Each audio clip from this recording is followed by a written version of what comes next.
Эми Кадыр кечеси деп эмне себептен аталып калган?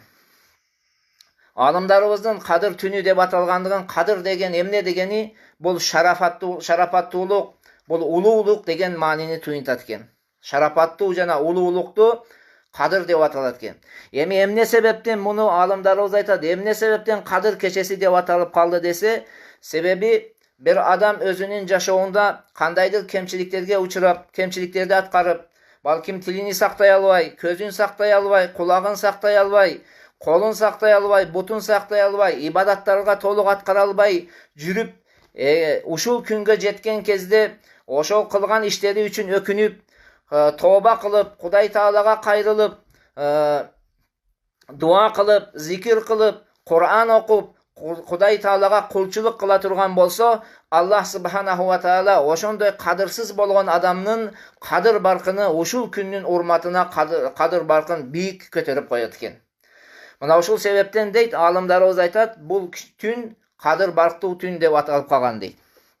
Бул тууралуу бул пикирди биздин улуу алымдарыбыздан Зухри рахматулла алейхи дагы ушул пикирди тандаган, Абу Бакр Варрок рахматулла алейхи дагы ушул пикирди айткан экен.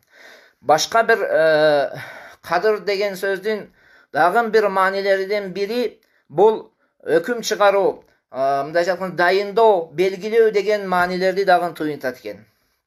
Эмне себептен эми Кадыр түнү деп аталып калды десе, анткени Аллах Субханаху ва Таала ушул жер бетинде бүт махлуктарда боло турган бир жылдык окуяны, бир жылдык боло турган нерселерди, мисалга адам баласынын рызкысын, адам баласынын ажалын, качан өлөт, ким төрөлөт, ким өлөт, ушул ааламда боло турган окуялардын бардыгын, ким ийгиликтүү болот, ким кутулат, ким тутулат, ким бактылуу болот, ким бактысыз болот, ким быйыл ажылыкка барат, ким быйыл ажылыктан куру калат, ким урматтуу болуп кадыр барктуу болот, ким кор болот быйыл, кандай каатчылык болобу, кургакчылык болобу, жамгырдуу жыл болобу. Кыскасы, жылдын ичинде, бир жылдын ичинде Кудай Таала адам баласына эмнени каалаган болсо, мына ушуларды пландаштырып, жазып кете турган түн болгондуктан бул түндү Кадыр түнү деп аталып калган экен.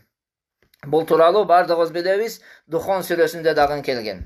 Ошондой эле бул Кадыр сүрөсүндө дагы келет. Эми экинчи айта турган нерсе, урматтуу мусулман бир туугандар,